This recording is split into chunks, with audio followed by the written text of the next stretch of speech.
Hello students, magnetism and moving charges के chapter को आगे बढ़ाते हैं। एक quick revision.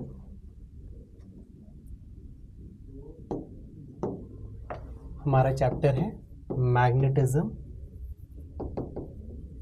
And moving charges. Basically current, moving charges क्या होते हैं? करंट होता है। करंट और मैग्नेटिज्म के बीच के जो भी डायनामिक्स है वो हम इस चैप्टर में देख रहे हैं। सबसे पहले हमने देखा force is Q V cross B,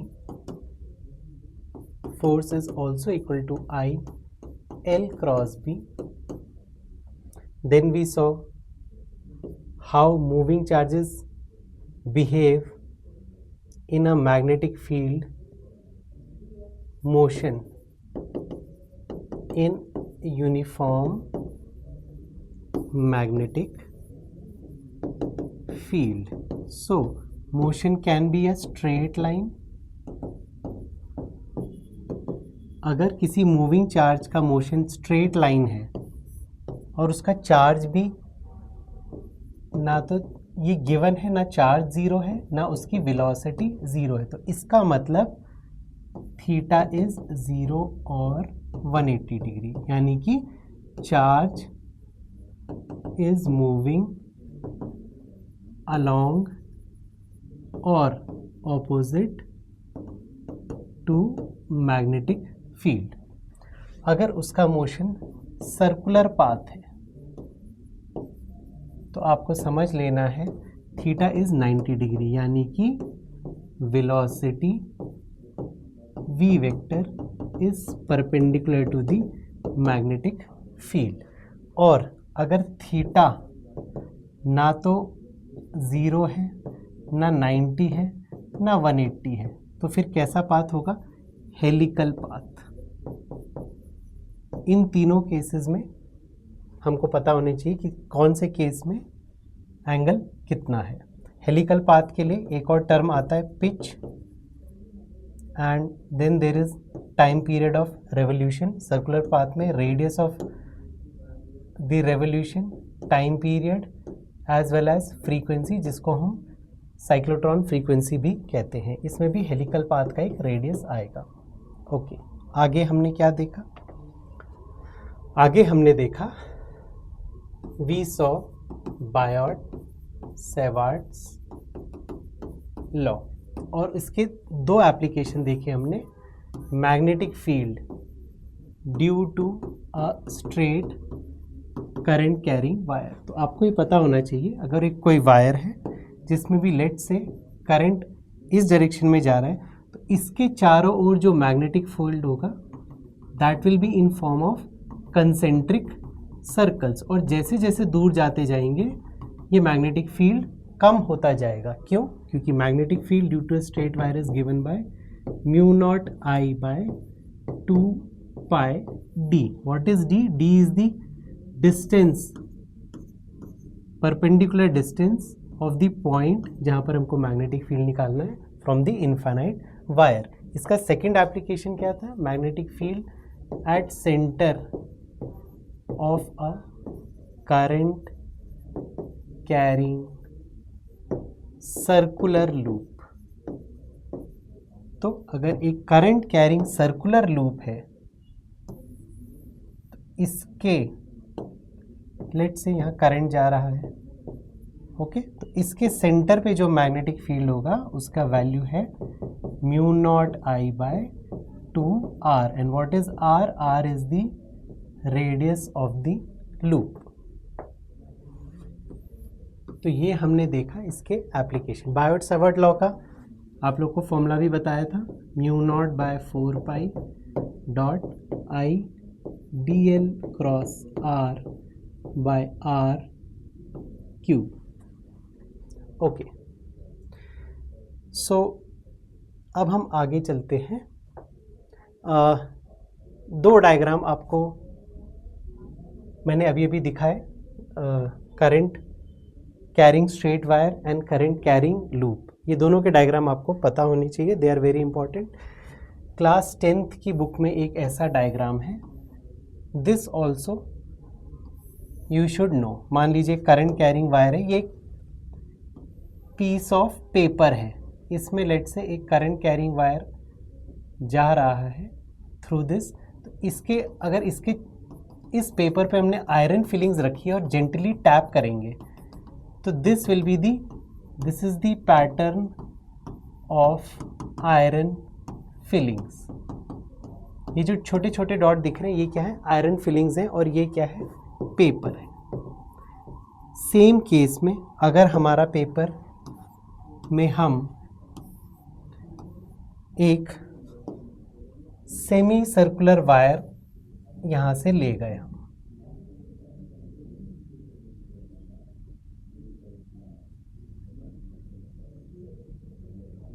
सो इसके चारों ओर जो मैग्नेटिक फील्ड बनेगा, लेट से इस वायर में करंट की डायरेक्शन ये दे रखी है,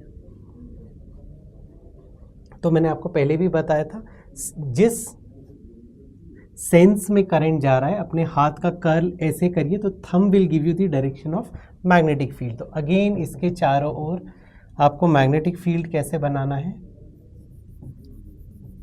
इसके चारों ओर आपको मैग्नेटिक फील्ड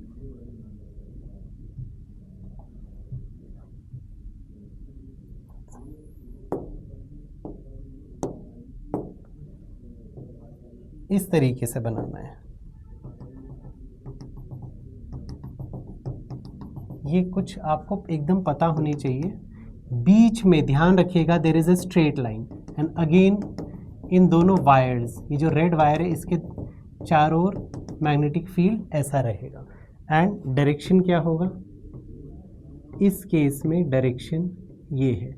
ध्यान रखिएगा सेंटर पे जो लाइन जा रही है this is absolutely a straight line, बाकी सारे दोनों साइड कर लें। तो ये दो डायग्राम्स बहुत बेसिक है और बहुत इंपॉर्टेंट है। ओके, अगले लॉ पे चलते हैं जो कि जिसका एटलीस्ट फॉर्मूला आपको पता होना चाहिए, that is Ampere's circuital law. ये क्या कहता है, इसको मैथमेटिकली ऐसे लिखते हैं, B dot D L is equal to mu naught I. क्या क्या टर्म्स हैं, this is basically line integral of magnetic field along a closed loop is equal to mu naught times the current, net current through the loop। For example, हमारे पास कोई एक irregular एक closed loop है, irregular, ठीक है, बहुत smooth नहीं है। इसके इस पॉइंट पे लेट से मैग्नेटिक फील्ड B1 है, यहाँ पर B2 है, उनकी डायरेक्शन भी कुछ हो सकती है, कुछ भी हो सकती है रैंडम, यहाँ पर B3 है, यहाँ पर B4 है and so on. Her point पे कुछ ना कुछ वैल्यू है। तो अगर हम B किसी भी पॉइंट पे मैग्नेटिक फील्ड लें, उसका डॉट प्रोडक्ट करें L के साथ, लेंथ का डायरेक्शन क्या लेंगे, कोई भी एक रैंडम इस लूप में कोई एक क्लॉकवाइज या एंटी क्लॉकवाइज कुछ भी डायरेक्शन ले लीजिए। तो DL का डायरेक्शन इस केस में यहाँ टेंजेंट होगा, यहाँ पर DL वेक्टर होगा, यहाँ पर DL इस तरीके से होगा वेक्टर, यहाँ पर DL वेक्टर इस तरीके से है, यहाँ पर DL वेक्टर इस तरीके से है।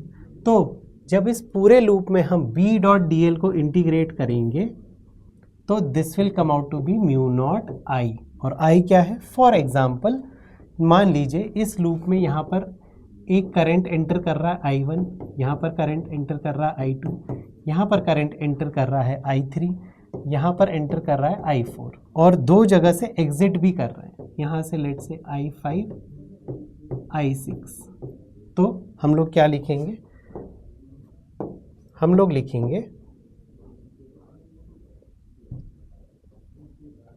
Integral B dot DL will be equal to mu naught I1 plus I2 plus I3 plus I4 minus I5 minus I6।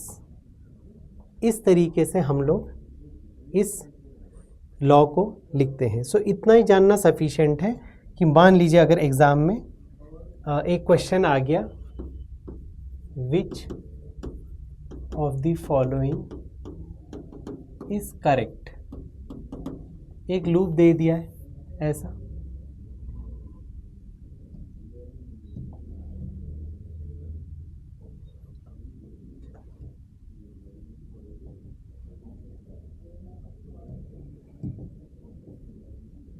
एक लूप दे दिया आपको, यहाँ पर एक करंट दे दिया I1, I2, I3, एक करंट बाहर आ रहा है I4, यहाँ पर भी I5 है, यहाँ पर है आपका I6।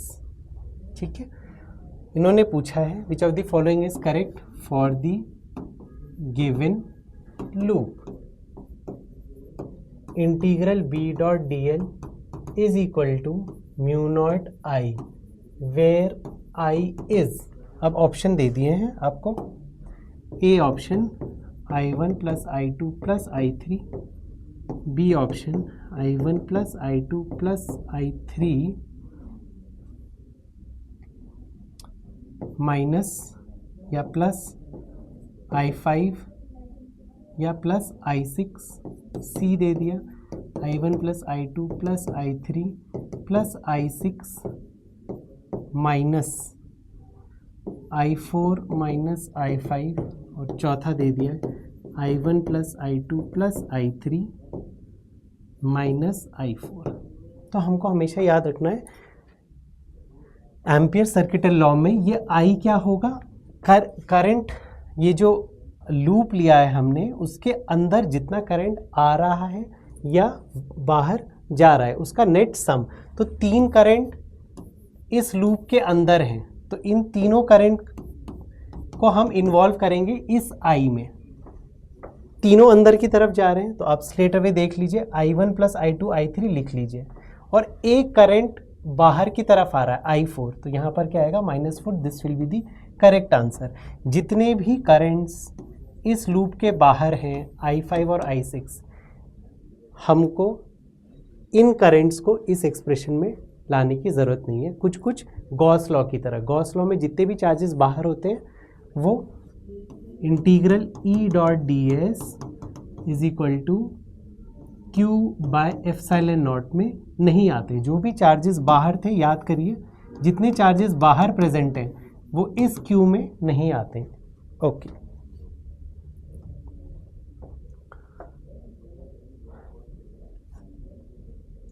इसी एम्पियर सर्किटल लॉ की एप्लीकेशन से हमको एक रिजल्ट मिलता है, स्ट्रेट अवे हम लोग याद कर सकते हैं।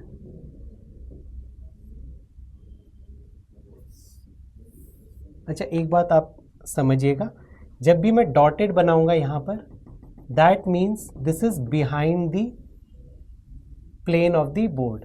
तो ये जो स्प्रिंग मैं ऐसा बना रहा हूँ, इसमें ये जो सॉलिड पोर्शन है मतलब ये बाहर आ रहा है, और जो डॉटेड है मतलब पीछे की तरफ से आ रहा है। तो ये इस तरीके से बनेगा।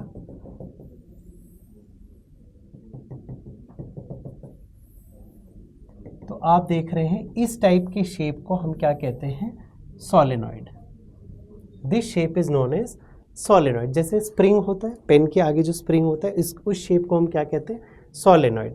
लेट से इसमें कोई एक करंट बह रहा है, इसका एक डायरेक्शन इस्टेब्लिश कर लेते हैं, ऐसे करंट बह रहा है। तो मैग्नेटिक फील्ड कैसे होगा इसमें, ये आपको जानना बहुत ज़्यादा ज़रूरी है। सबसे पहले मैग्नेटिक फील्ड की वैल्यू समझिए, B is equal to mu naught N I. तो म्यू नॉट तो क्या हो गया, it is the permittivity of vacuum.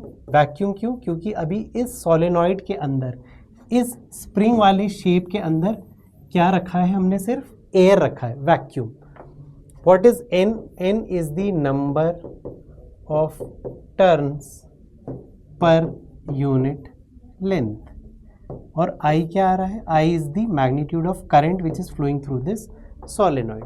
सो इस सोलेनॉइड में मैग्नेटिक फील्ड की जो लाइंस होंगी उनका क्या डायग्राम बनेगा, ये आपको पता होना चाहिए। देखिए अगर मैं इस लूप को ऐसे रखूं तो मेरा थंब इस तरफ है, इसका मतलब पहले तो इतना समझिए, इस सोलेनॉइड के अंदर जितनी भी मैग्नेटिक फील्ड लाइंस होंगी they shall be parallel to each other. ये जो लाल एरोज दिख रहे हैं these represent the magnetic field lines, और बाहर की तरफ ये ऐसे चले जाएंगे।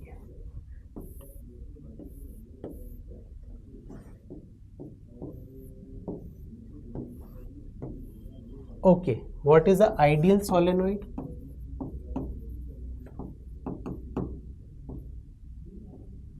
It is infinitely long. Infinitely long solenoid होता है and B outside is zero. Magnetic field inside the solenoid is constant and it is equal to mu naught N I. ये आपको पता होना चाहिए। आइडियल सोलेनॉइड मतलब उसके बाहर का मैग्नेटिक फील्ड ऑलमोस्ट कितना है, जीरो, अंदर का मैग्नेटिक फील्ड कितना है, mu naught I.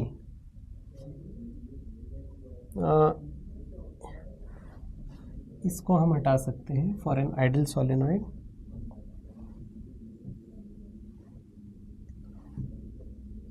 So for an ideal solenoid, या फिर अगर ऐसे दिया हो इनफाइनाइटली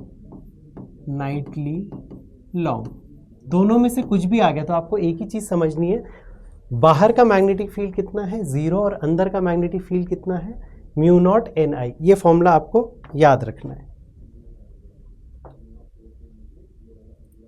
ओके, अनदर फॉर्मूला जो आपको पता होना चाहिए, अगर दो वायर्स हैं करंट कैरिंग, तो इन दोनों के बीच में force per unit length is given by mu naught by 2 pi D I1 I2। I1 I2 क्या है, इन दोनों वायर्स से जो करंट बह रहा है, and this force is attractive if I1 and I2 are in same direction, and this force is repulsive if I1 and I2 are in opposite direction.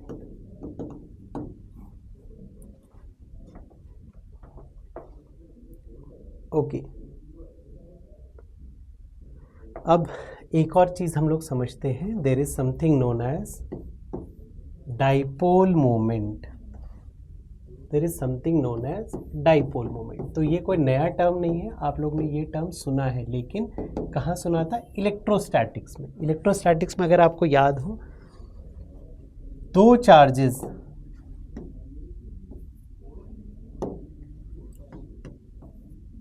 एक distance से सेपरेटेड हों, अगर वो डिस्टेंस है 2a, तो हम लोग डाइपोल मोमेंट क्या कहते थे, p vector is 2a q vector, और इसका डायरेक्शन क्या होगा, इस डाइपोल मोमेंट का डायरेक्शन होता है फ्रॉम नेगेटिव टू पॉजिटिव। तो डाइपोल, ये शब्द ही कहता है डाइपोल, यानी कि दो पोल। मैग्नेटिज्म में यही फॉर्मूला किस में कन्वर्ट हो जाता है, अगर दो पोल्स हैं, एक है लेट से साउथ, एक है नॉर्थ, तो इन दो पोल्स की वजह से there is a magnetic moment, इसको हम क्या कहते हैं, मैग्नेटिक मोमेंट, या फिर मैग्नेटिक डाइपोल मोमेंट, दोनों टर्म्स सेम है, is equal to m vector.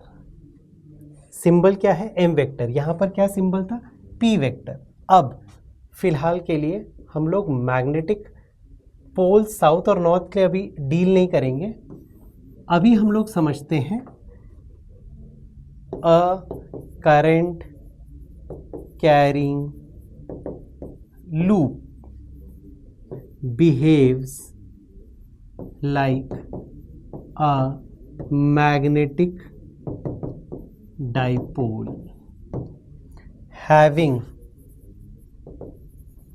magnetic moment, m vector equal to n I A vector. इस लंबे चौड़े स्टेटमेंट का क्या मतलब है अभी समझते हैं। मान लीजिए आपके पास एक करंट कैरिंग लूप है, लेट से ऐसा है, ये dotted portion plane of board के पीछे से, और करंट लेट से इसमें इस तरीके से बह रहा है, मतलब पीछे से ऊपर की तरफ आ रहा है और आगे से नीचे की तरफ जा रहा है। तो ये एक बेसिकली ऐसा एक करंट लूप हो गया, ऐसा एक करंट लूप हो गया ये।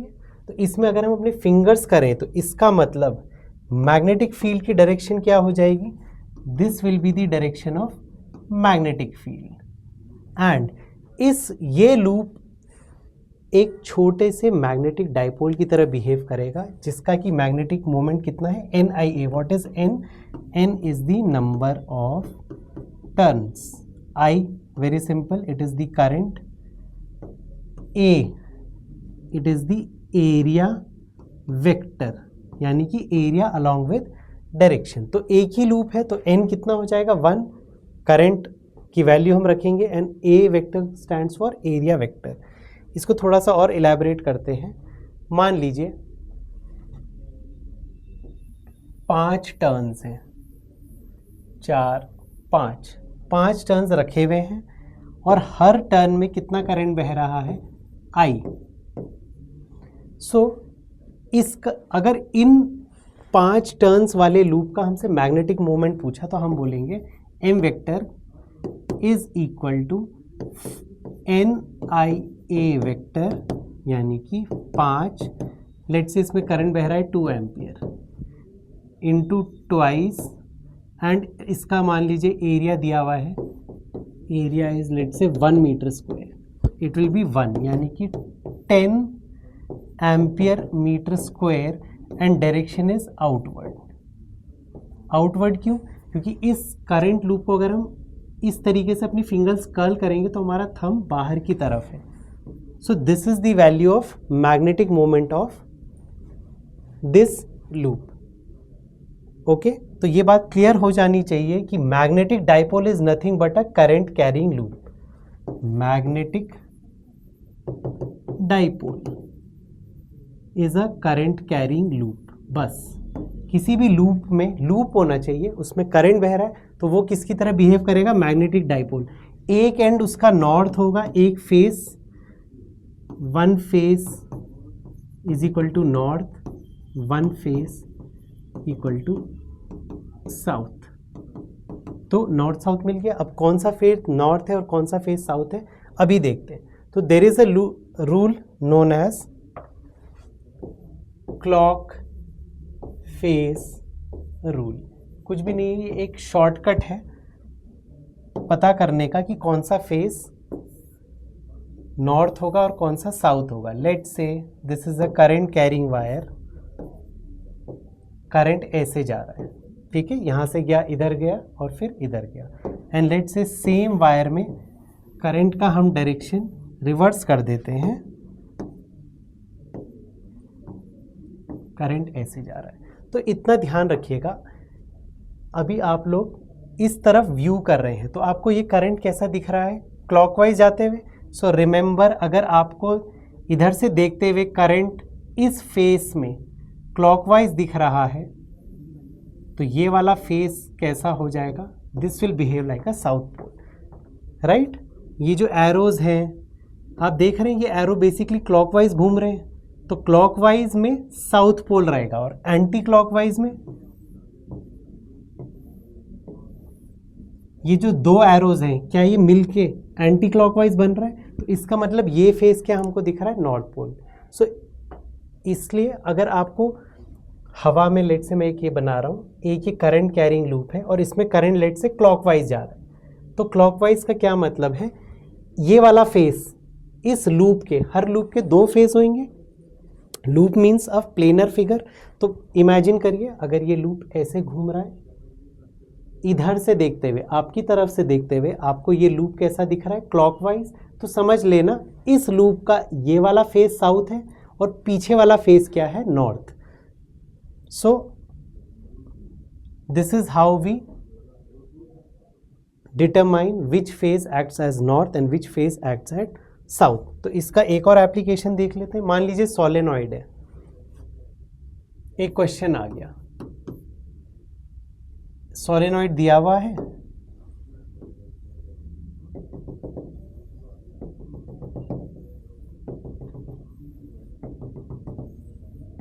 I hope the diagram is clear. ये डॉटेड का मतलब है पीछे से लाइंस आ रही हैं और सॉलिड का मतलब आगे जा रहा है, और इसमें लेट से करंट इस तरीके से दिया हुआ है।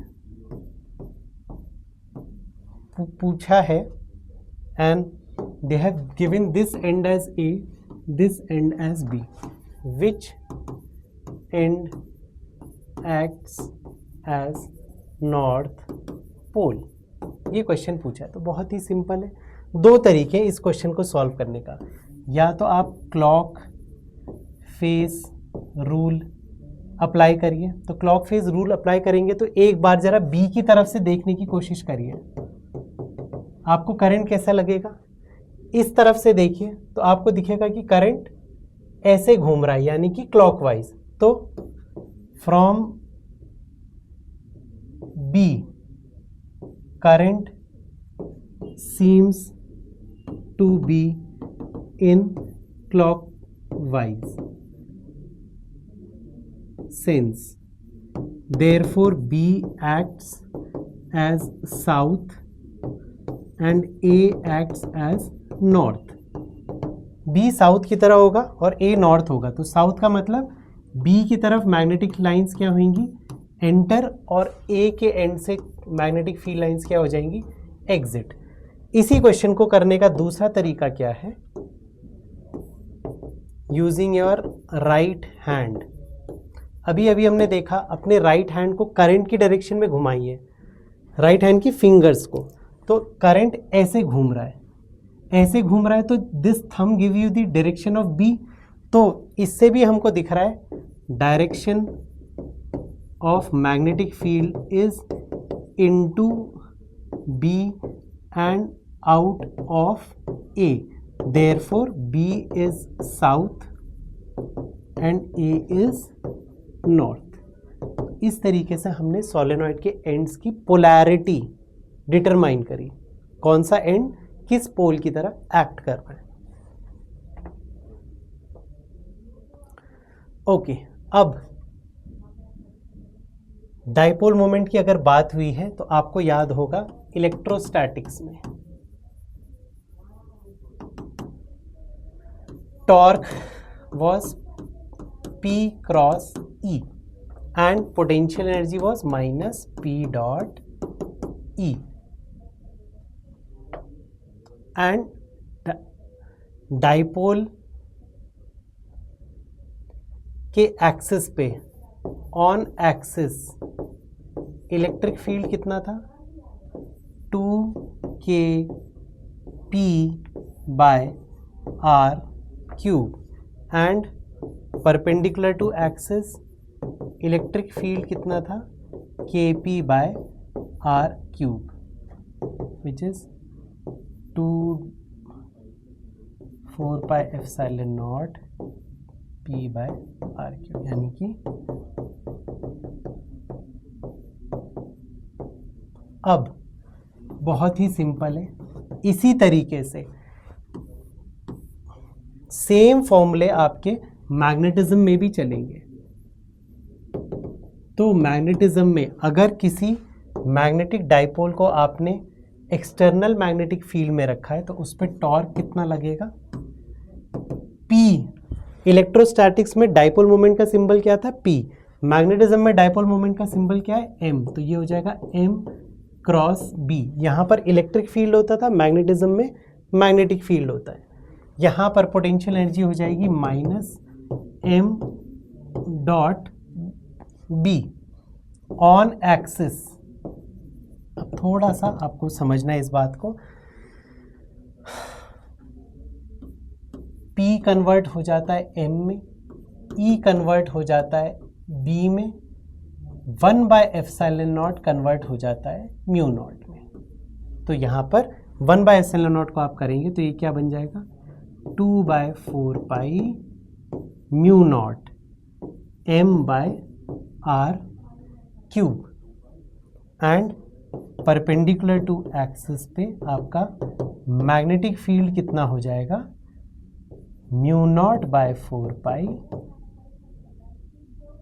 m by r cube. तो these are the comparison between electrostatics and magnetism। Video को पॉज करके आप ये कन्वर्जन देख सकते हैं, याद करना बहुत आसान है। नेक्स्ट लेक्चर में इसी टॉर्क को हम लोग आगे बढ़ाएंगे। So in next lecture we'll continue with the magnetism।